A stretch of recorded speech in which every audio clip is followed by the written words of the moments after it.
And repeat greetings and salutations. Can you hear me this time?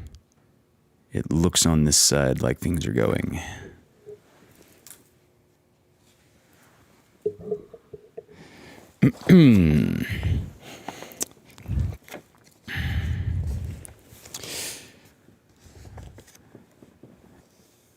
All right. Claire is saying internet is back, and here's Hunter. Emily Thatcher is saying, oh, splendid. All right. So I speculate we're going to lose like 2/3 of the audience from that little snafu.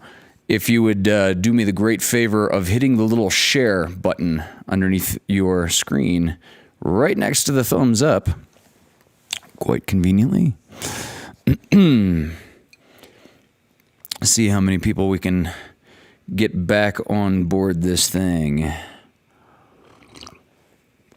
As you can see, Wolfgang Zen has not been shaken one iota. He is a wonderful example of carbon-based living.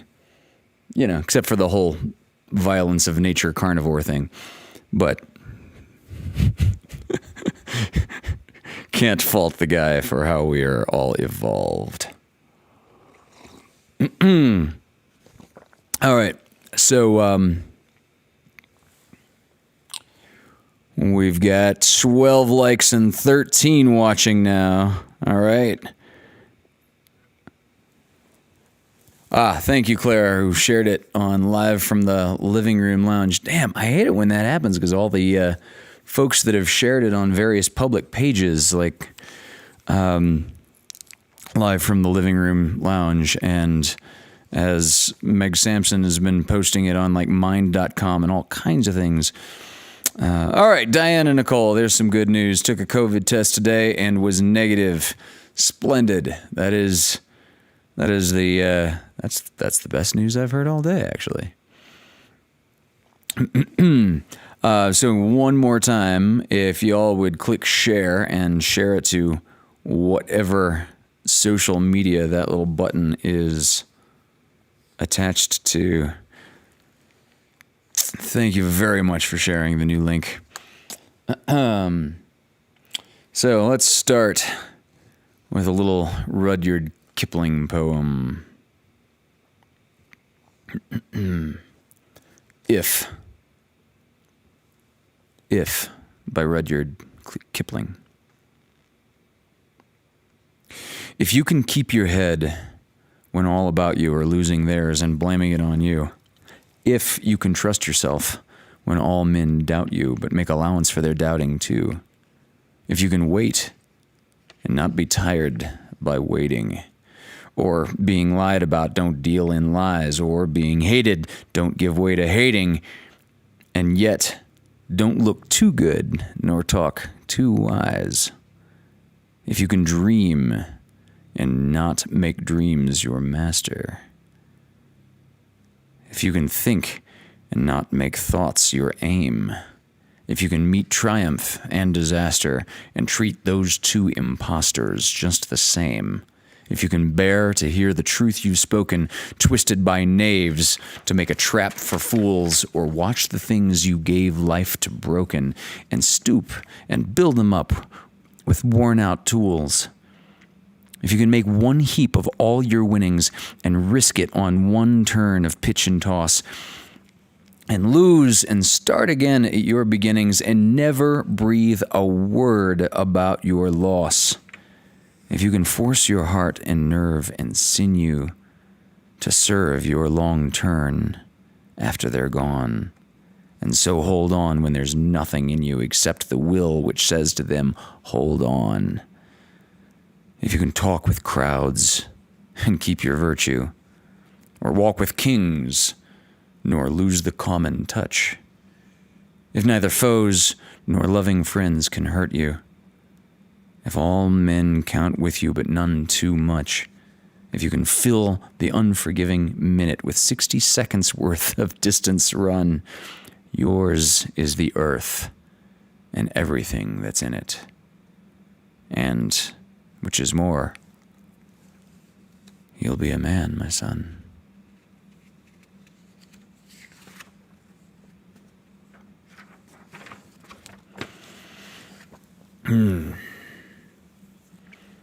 Yeah. Hey, Deep Sky Dude came in. Greetings and salutations, Mr. Will. Good. Glad to see we're regaining some fraction of the audience. Excellent.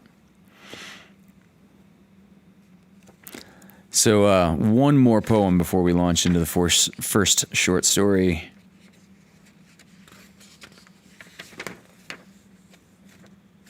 This is called Thinking by Walter D. Wintle. He was a late 19th century poet. If you think you're a beaten, you are. If you think you dare not, you don't. If you like to win but think you can't, it is almost certain you won't. If you think you'll lose, you're lost. For out of the world, we find success begins with a fellow's will. It's all in the state of mind. If you think you're outclassed, you are. You've got to think high to rise. You've got to be sure of yourself before you can ever win a prize. Life's battles don't always go to the stronger or faster man, but soon or late, the man who wins is the man who thinks he can.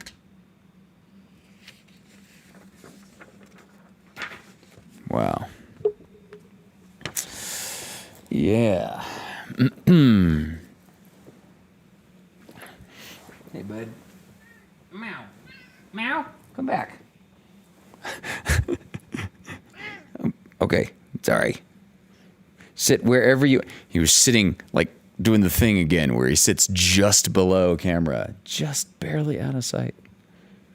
Been hanging out with me here for hours now, though. You must be thinking the show's over by now. We've been working on music videos all afternoon, all evening. So this first short. Michelle gets to edit that part out. This first short story necessarily takes place on New Year's Day. Many of you will have heard of Louisa May Alcott. Well,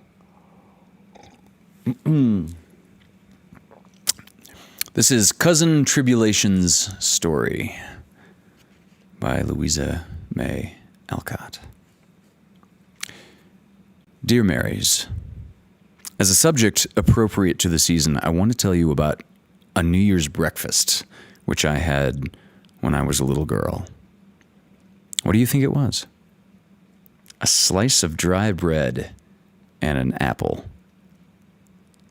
This is how it happened, and it's a true story, every word. As we came down to breakfast that morning, with very shiny faces and spandy clean aprons, we found Father alone in the dining room. "Happy New Year, Papa! Where's Mother?" we cried. "A little boy came begging and said they were starving at home, so your mother went to see and, here she is." As Papa spoke, in came Mama, looking very cold, rather sad, and very much excited. "Children, don't begin till you hear what I have to say," she cried, and we sat staring at her with the breakfast untouched before us. Not far away from here lies a poor woman with a little newborn baby. 6 children are huddled into one bed to keep from freezing, for they have no fire. There is nothing to eat over there, and the oldest boy came here to tell me they were starving this bitter, cold day.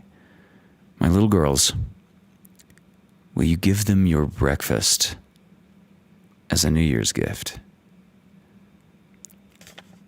We sat a minute, silent, and looked at the nice, hot porridge, creamy milk, good bread and butter, for we were brought up like English children and never drank tea or coffee or ate anything but porridge for our breakfast.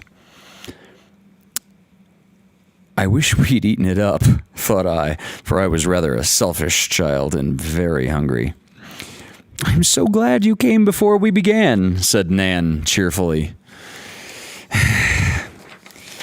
May I go and help carry it to the poor little children? Asked Beth, who had the tenderest heart that ever beat under a pinafore.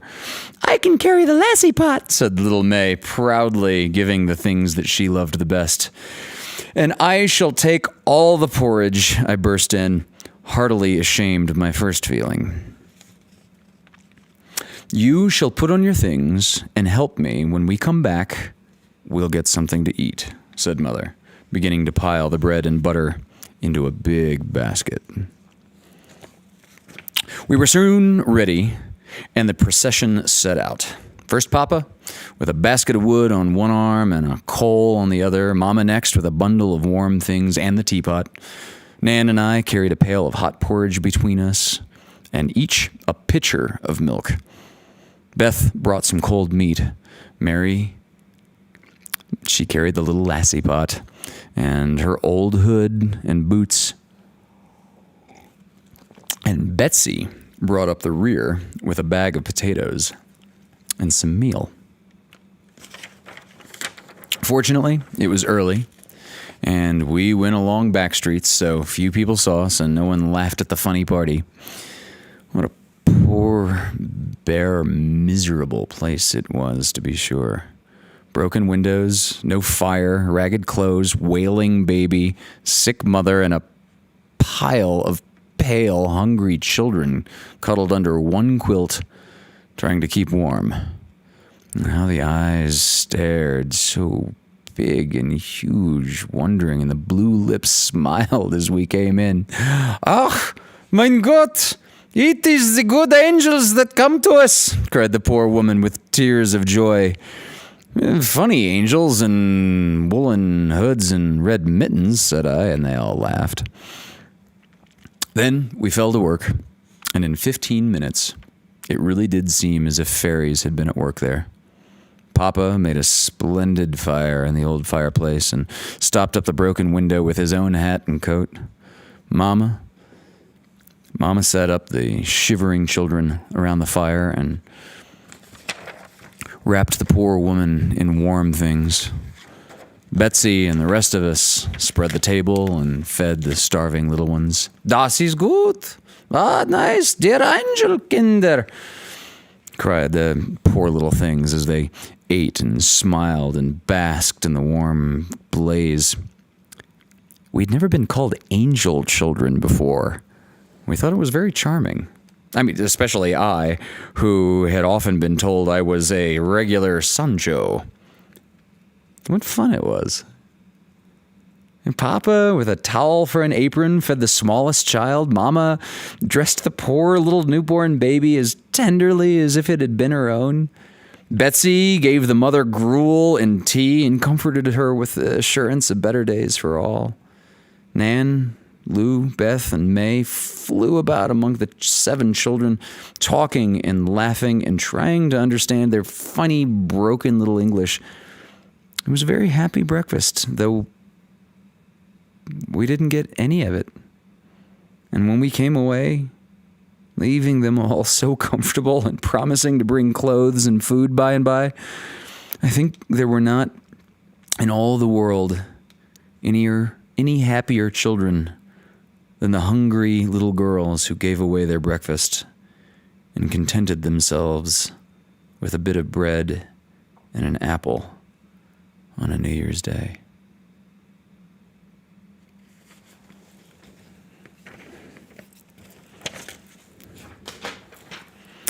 Oh, hello, Miss Sell. Greetings and salutations. I looked up just in time to see, I don't believe she's been here with us before.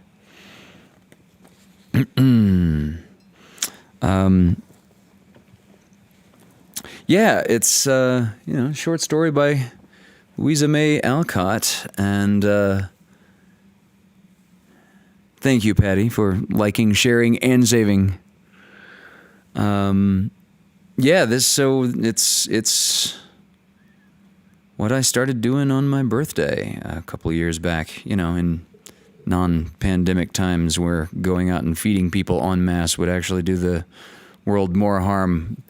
In post-COVID, more normal times, whatever that might look like, we'll go out and do something like that on my birthdays again, and that'll be in late September. And I hope you'll join us. And for those of you that are just joining us now, if you would be so kind as to click all three things at the bottom of the screen, the thumbs up, click share to whatever social media that's attached to, and if you simply click save and it goes to a save this to watch later, that actually gives the algorithm quite a nice little bump. So, Wolfgang is extraordinarily appreciative of the sharing of his Fireside Tales.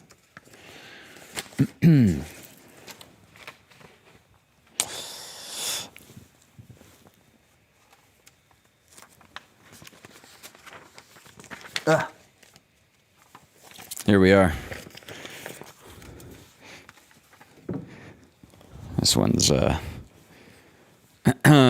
splendid little short story from 1894. So this was written just a couple of years before Bram Stoker published Dracula, which is one of those little literary chronological markers that I keep track of a lot of things relative to.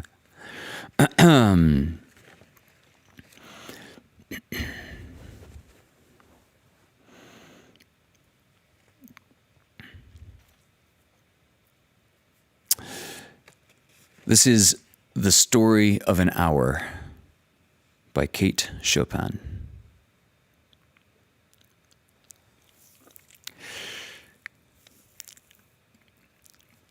Knowing that Mrs. Mallard was afflicted with heart trouble, great care was taken to break to her as gently as possible the news of her husband's death.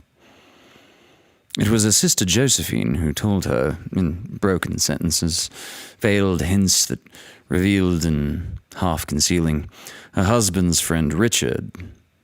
He was there, too, quite near her.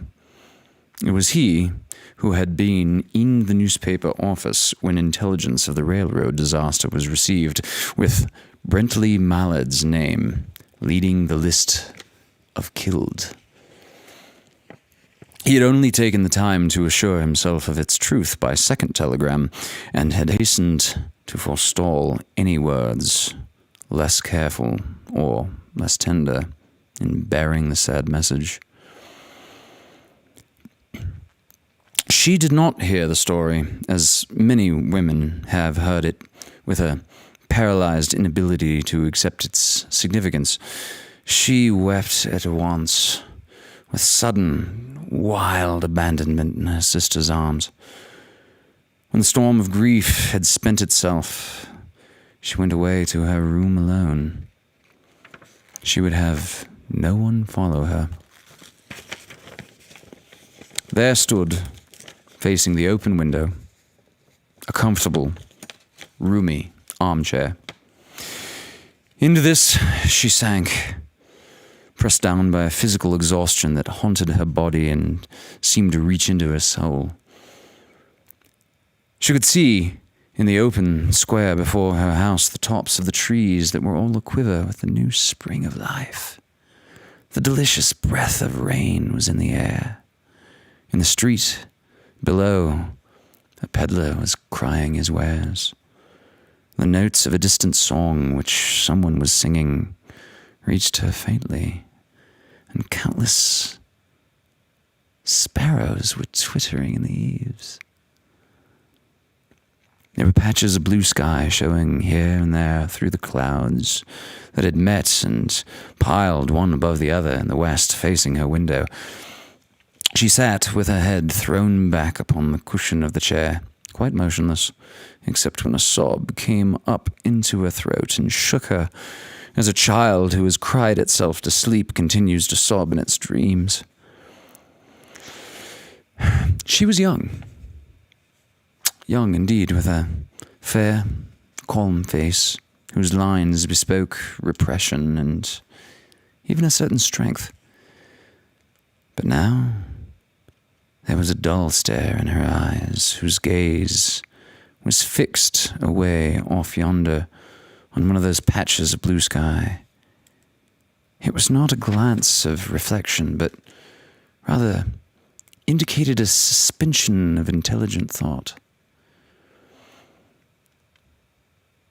There was something coming to her, and she was waiting for it, fearfully.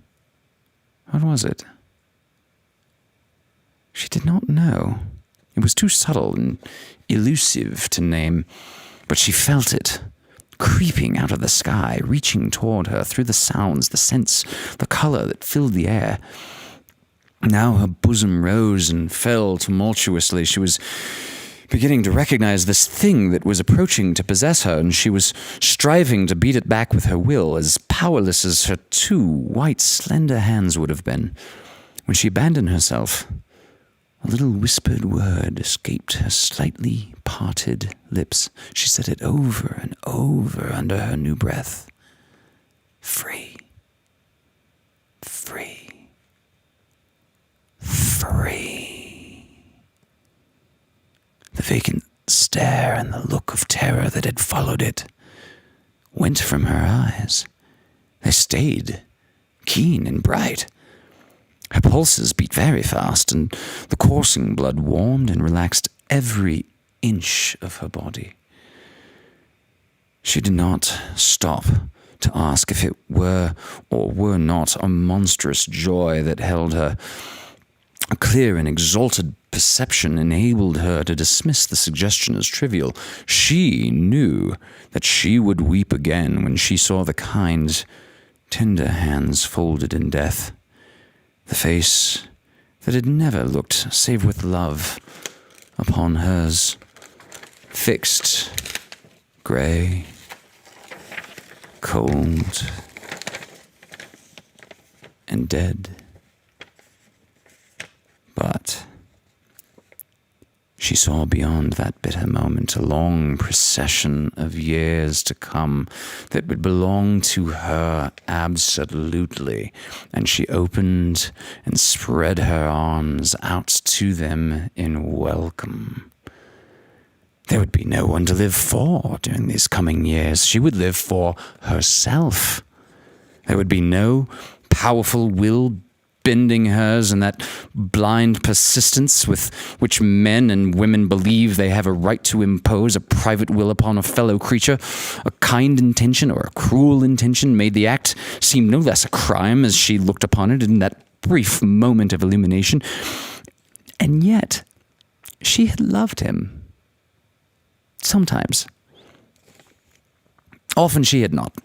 What did it matter? What could love, the unsolved mystery, count for in the face of this possession of self-assertion, which she suddenly recognized as the strongest impulse of her being? She kept whispering, free, body and soul, free. Josephine was kneeling before the closed door, with her lips to the keyhole, imploring for admission.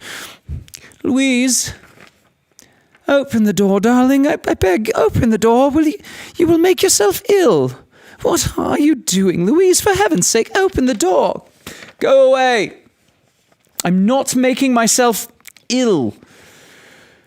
No. She was drinking in a very elixir of life through that open window. Her fancy was running riot along those days ahead of her, spring days and summer days and all sorts of days that would be her own. She breathed a quick prayer that life might be long. It was only yesterday that she thought with a shudder that life might be long. She arose at length and opened the door to her sister's importunities. There was a feverish triumph in her eyes, and she carried herself unwittingly like a goddess of victory. She clasped her sister's waist, and together they descended the stairs. Richards stood waiting for them at the bottom. Someone was opening the front door with a latchkey. It was Brentley Mallard who entered, a little travel-stained, composedly carrying his suitcase and umbrella. He had been far from the scene of the accident and did not even know there had been one. He stood amazed at Josephine's piercing cry and Richard's quick motion to screen him from the view of his wife. When the doctors came, they said she had died of heart disease. The joy that kills.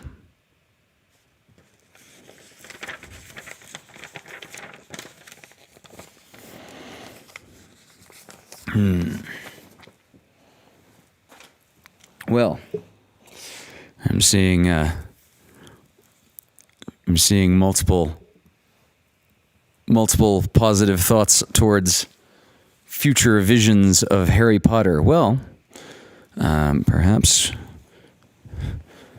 we can find some original English magical storylines that would some young promising author or some old forgotten one. Either way would be fine, honestly.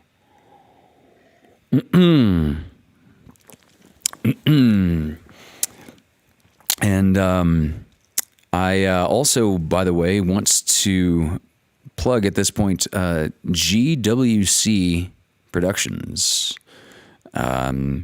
That stands for Guitar Whiskey Club. I know these people from music, if you can't tell. Miss Michelle Hoover has successfully gotten Fireside Tailes with Wolfgang underway as a cable access show on at least one network. And she is reposting her edited, done-up versions on GWC Productions. So you can always go back and rewatch these historically. The links are always good and will stay up on Hunter's Acoustic Cabin. And then also with something like a 6-week delay, maybe 8-week delay, you can watch these episodes again after Miss Michelle Hoover puts them through the editing magic and see what they see on public access. So yeah, that's just began. Cell wants to know, is there a discussion afterwards of what was just read?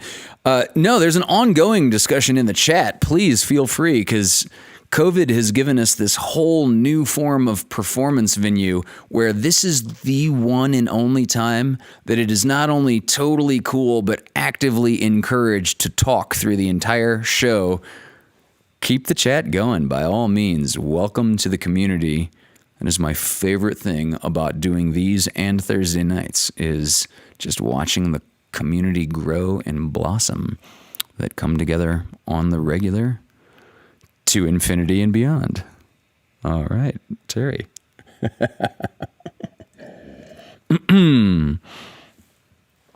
Let's see, where are we going from here?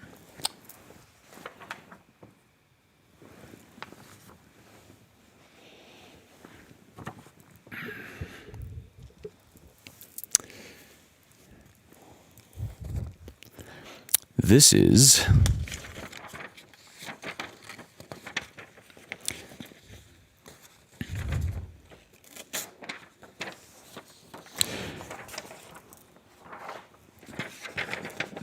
The Mending Wall by Robert Frost.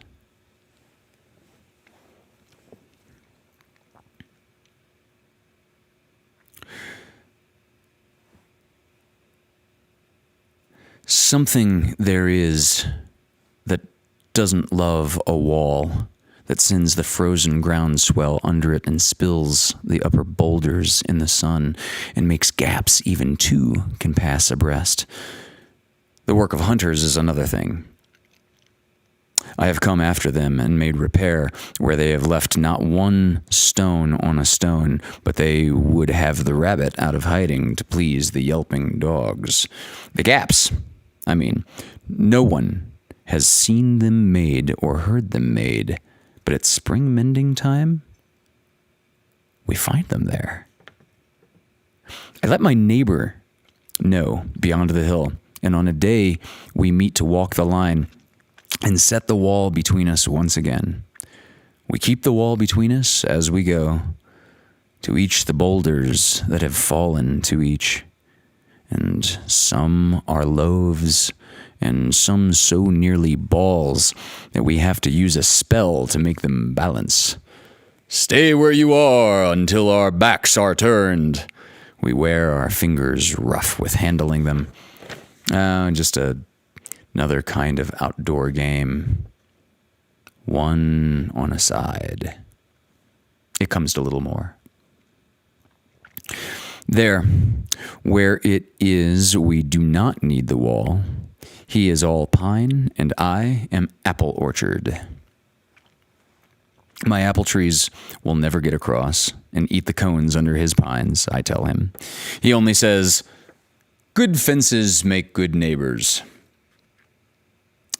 Spring is the mischief in me, and I wonder if I could put a notion in his head. Why do they make good neighbors?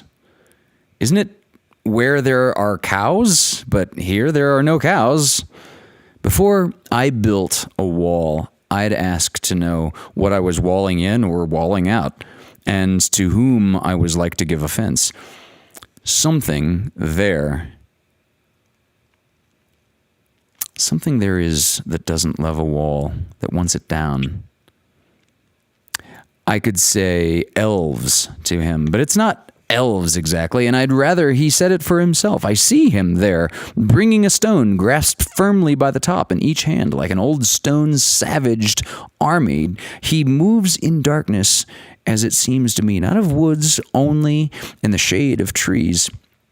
He will not go behind his father's saying, and he likes having thought of it so well. He says again, "Good fences make good neighbors."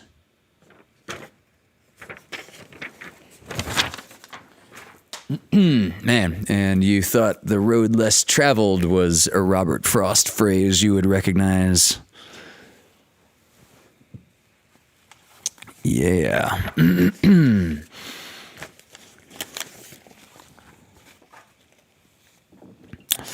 All right. This is another story by O. Henry. Oh, I'm going to give Michelle another editing opportunity and quick glance back through the chat lest I miss anything monumental. I could say elves to him, yeah.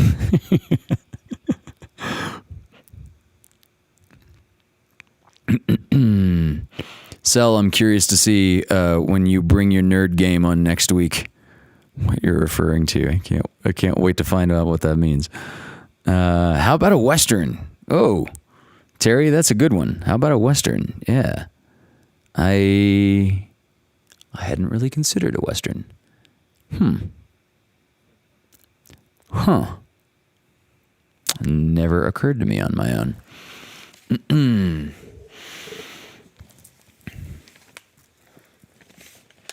All right.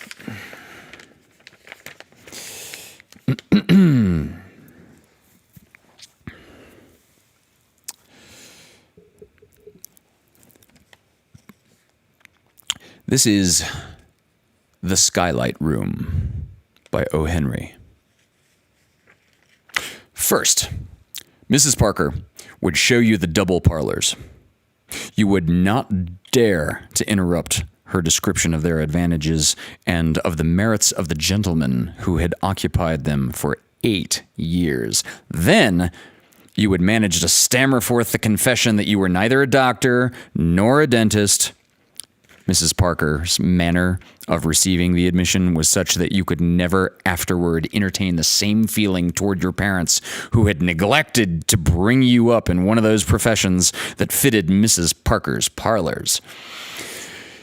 So next, you ascended one flight of stairs and looked at the second floor back room at $8. Convinced by her second floor manner that it was worth the $12 that Mr. Tootsenbury always paid for it until he left to take charge of his brother's orange plantation in Florida near Palm Beach, where Mrs. McIntyre always spent the winters, that had double front room with a private bath, you managed to babble that you wanted something still cheaper. If you survived Mrs. Parker's scorn, you were taken to look at Mr. Skitter's large hall room on the 3rd floor. Mr. Skitter's room was not vacant. He wrote plays and smoked cigarettes in it all day long. But every room hunter was made to visit his room and admire the lambrequins, like these hanging drape things that you just sort of put over doors. After each visit, Mr. Skitter, from the fright caused by possible eviction, would pay something on his rent. Then, if you still stood on one foot with your hot hand clutching the 3 moist dollars in your pocket and hoarsely proclaim your hideous and culpable poverty, nevermore would Miss Parker be cicerone of yours. She would honk loudly the name Clara and show you her back and march downstairs. Then Clara, the colored maid, would escort you up the carpeted ladder that served for the 4th flight and show you the skylight room. It occupied 7 by 8 feet of floor space at the middle of the hall. On each side of it was a dark wooded panel, closet or storeroom. In it was an iron cot, a washstand, and a chair. A shelf was the dresser. Its 4 bare walls seemed to close in upon you like the sides of a coffin. Your hand crept to your throat. You gasped. You looked up as if from a well and breathed once more. Through the glass of the little skylight, you saw a square of blue infinity. $2, Clara would say in her half contemptuous, half Tuscagenial tones.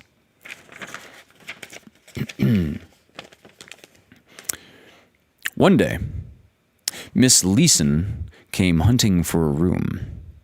She carried a typewriter made to be lugged about by a much larger lady. She was a very little girl with eyes and hair that had kept on growing after she had stopped. She kind of looked like a Disney character.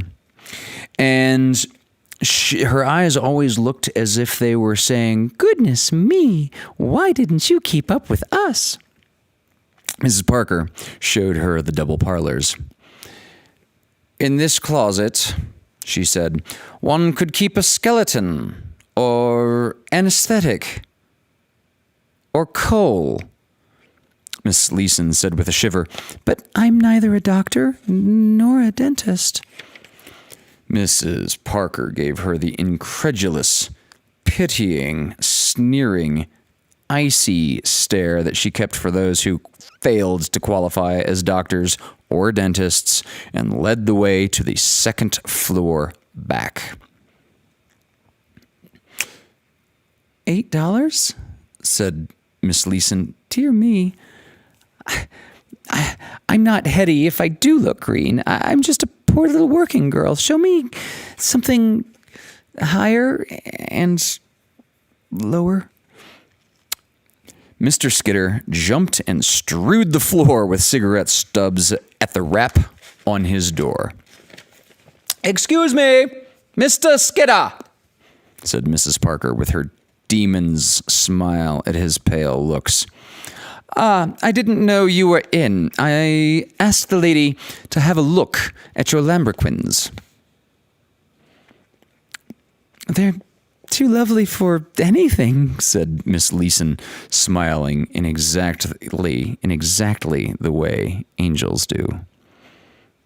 After they had gone, Mr. Skidder got very busy erasing the tall, black-haired heroine from his latest unproduced play, and inserting a very small, charming heroine with heavy, bright hair and vivacious features.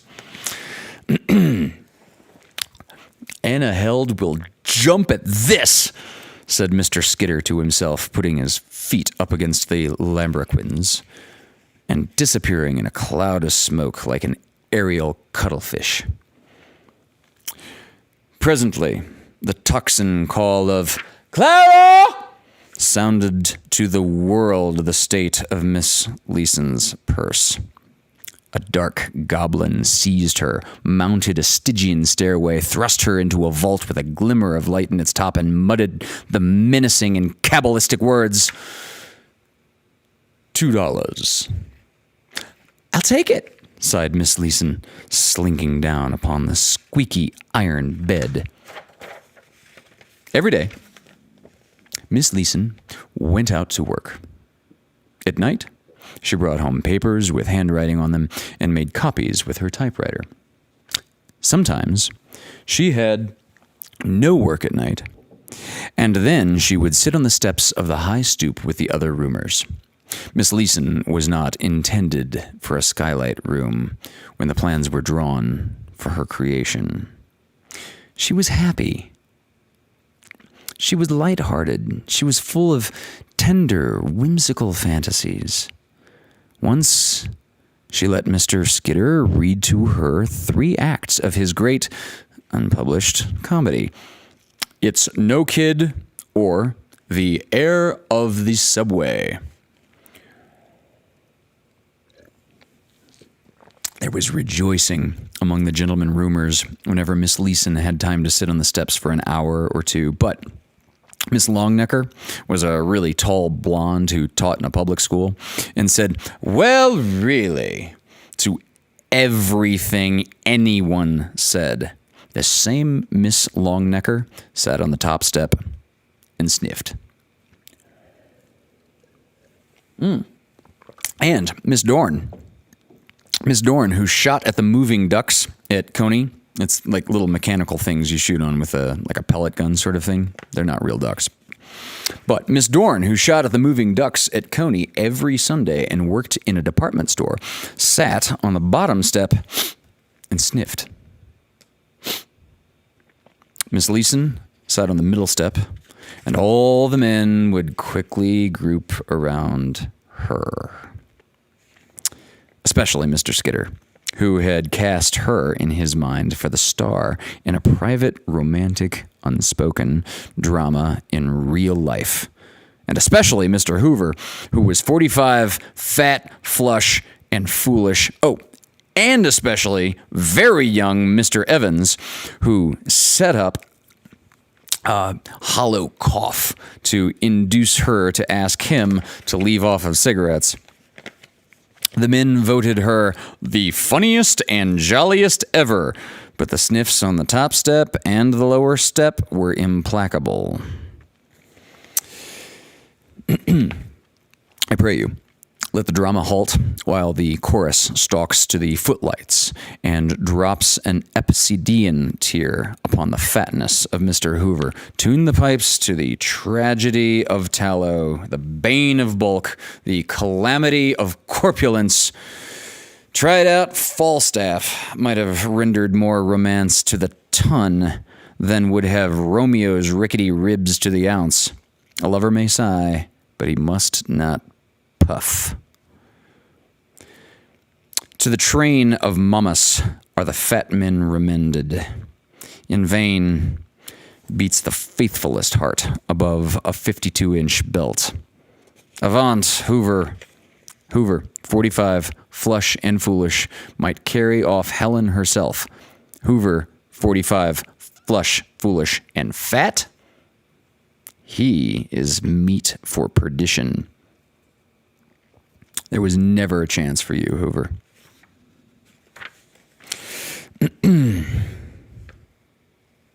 As Mrs. Parker's roomers sat thus one summer's evening, Miss Leeson looked up into the firmament and cried with her little gay laugh, "What? There's Billy Jackson. I can see him from down here, too." All looked up, some at the windows of skyscrapers, some casting about for an airship, Jackson guided. "It's that star," explained Miss Leeson, pointing with a tiny finger. "Not the big one that twinkles, the steady blue one near it. I can see it every night through my skylight. I named it Billy Jackson." "Well, really," said Miss Longnecker, "I didn't know you were an astronomer, Miss Leeson." "Oh, yes," said the small stargazer. "I know as much as any of them about the style of sleeves they're going to wear next fall in Mars." "Well, really," said Miss Longnecker. "The star you refer to is Gamma of the constellation Cassiopeia. It is nearly of the second magnitude, and its meridian passage is—" "Oh," said the very young Mr. Evans, "I think Billy Jackson is a much better name for it."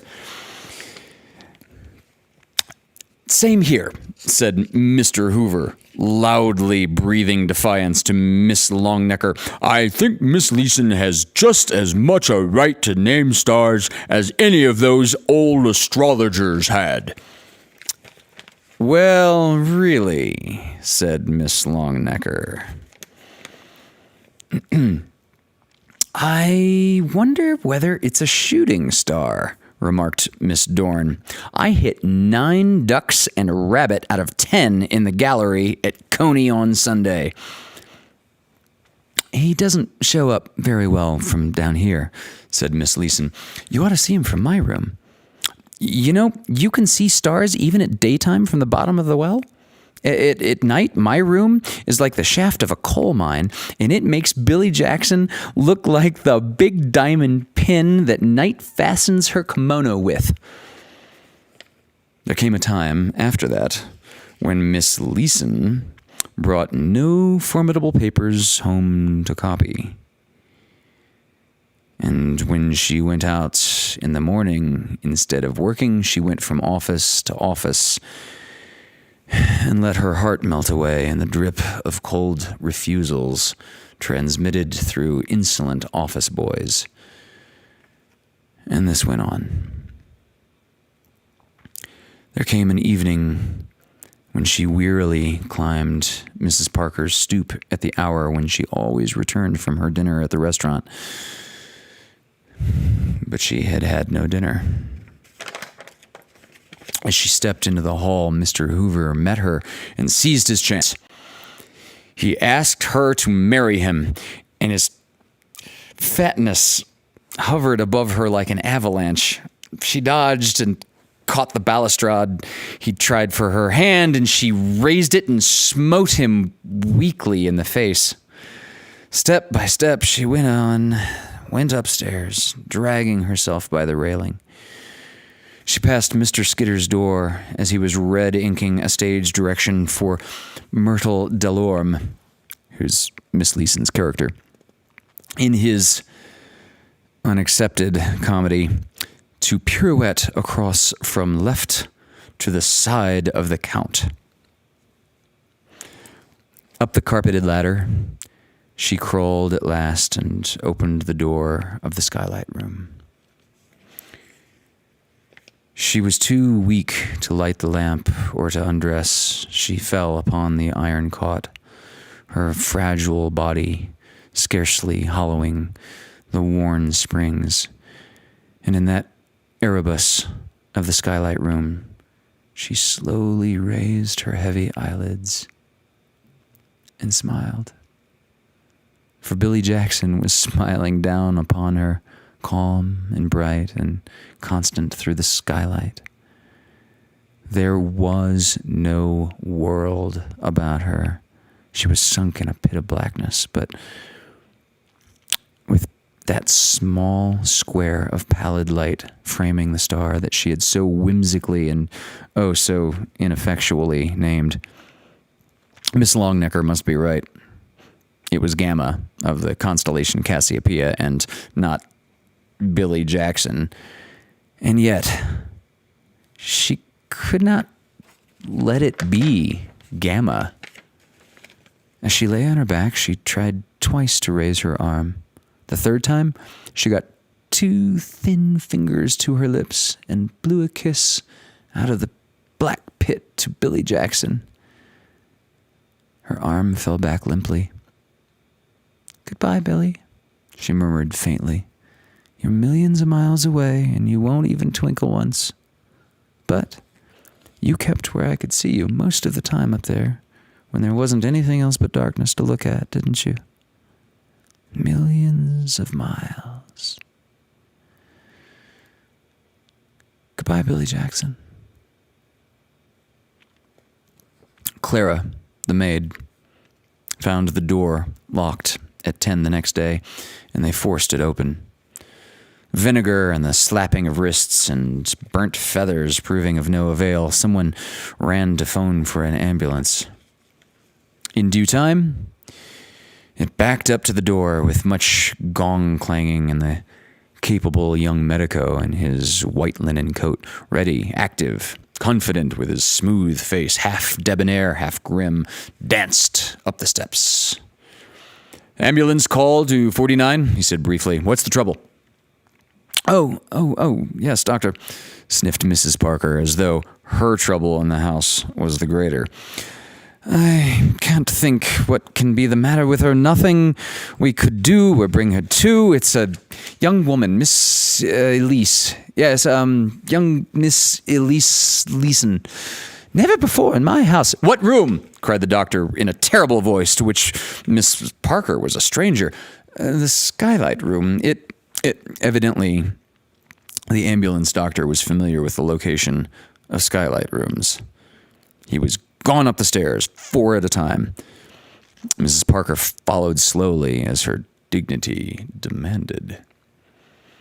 On the first landing, she met him coming back, bearing the astronomer in her arms. He stopped and let loose the practiced scalpel of his tongue, but not loudly. Gradually, Mrs. Parker crumpled as a stiff garment that slips down from a nail. Ever afterward, there remained crumples in her mind and body. Sometimes her curious rumors would ask her what the doctor said to her. "Let that be," she would answer. "If I can get forgiveness for having heard it, I will be satisfied."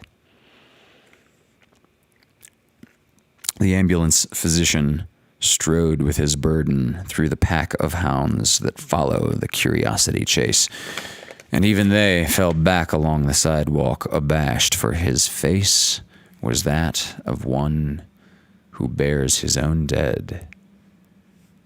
They noticed that he did not lay her down upon the prepared bed, and all that he said was, "Drive like hell, Wilson," to the driver. That is all. Is it a story? In the next morning's paper, I saw a little news item, and the last sentence of it might help you, as it helped me to weld the incidences together. It recounted the reception into Bellevue Hospital of a young woman who had been removed from number 49 East Street, suffering from debility induced by starvation.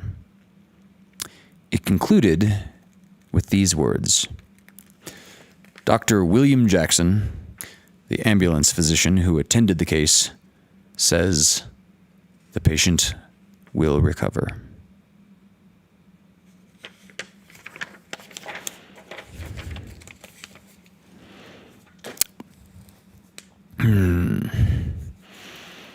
Oh, and now I look down at the chat, and I see. Oh, thanks for the information, Deep Sky Dude. Right after there was a discussion of stars. Oh, interestingly, Gamma Cassiopeia is a star called Navi.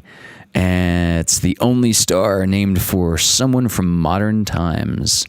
It was named after an Apollo astronaut. How cool it was in the story. Yeah.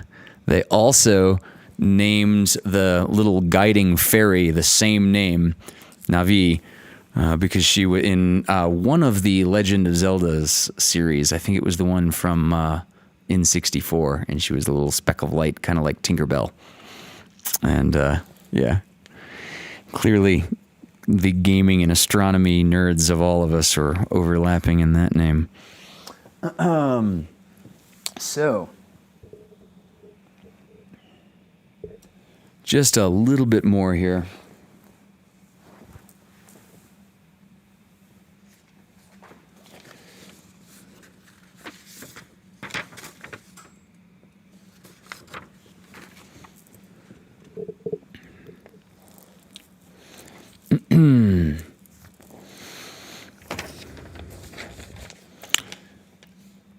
This is a poem called The Snowman by Wallace Stevens.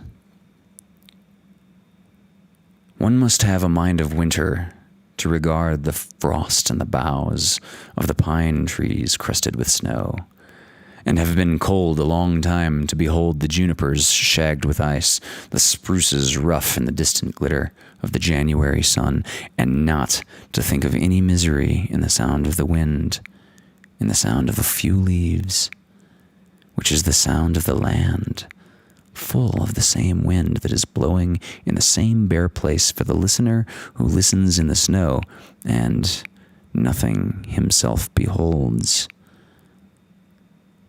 nothing that is not there, and the nothing that is.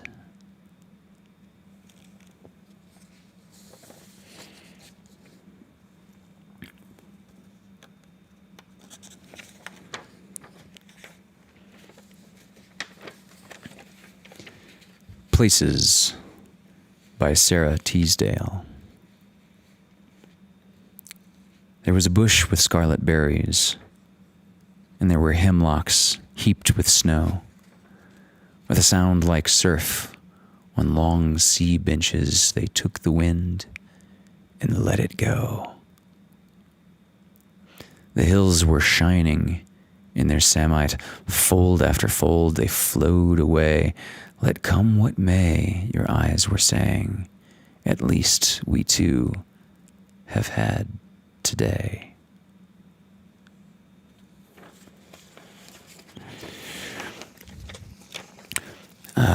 Well, thank you all again for joining us for Fireside Tales with Wolfgang XIV.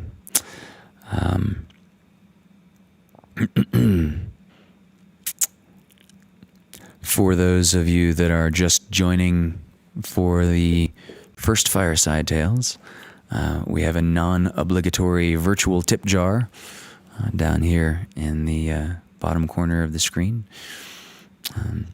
But if you're unemployed like so many of the rest of us, please just know that we, this whole community that is burgeoning around us, are more than grateful just for your simple presence and being here. To that end, we end every show by letting the camera go on the fire for a little while so that everyone can say goodnight to everyone else in the chat. And so I bid you adieu. Thank you for joining us.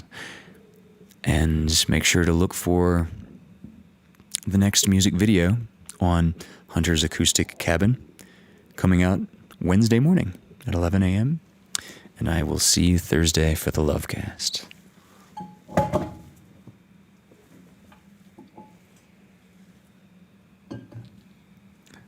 Good night.